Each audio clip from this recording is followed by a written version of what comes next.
कटक जिला आठगड़ ब्लॉक कपूरसिंह ग्राम में मद बेपारी को धरवाक जाई अबकारी विभाग हेले हटहटा। आगक प्रावण ऋतु थिबा बेले एबे अबकारी विभाग बेस सक्रिय हो पड़ी। तेणु सकाळु सकाळु मद माफिया को गिरफ करने को जाई हटहटा हेले आठगड़ अबकारी विभाग। प्रथमे 2 जनक 117 लिटर देशी मद धरिबा परे अन्य जनक घरे पसला बेलू अभियुक्त घर बाहरी पळाइले। मात्र तांको भौणी एवं तांको परिवार लोकों हाबुड़े पड़ी हटहटार शिकार हबाकू पड़िला अबकारी विभाग को। शेष में मद धरिबार तो दूरर कथा मुह लुचाई फेरिले अबकारी विभाग।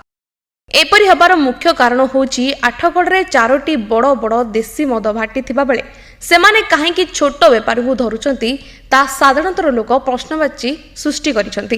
एहा सहित अबकारी विभाग किपरि जानि पारुनी विभिन्न स्कूल कॉलेज मठ एवं मंदिर आदि जगार मद बिक्री होची, जहाकु नै साधारणतर लोके घोर असंतोष प्रकाश पाउची।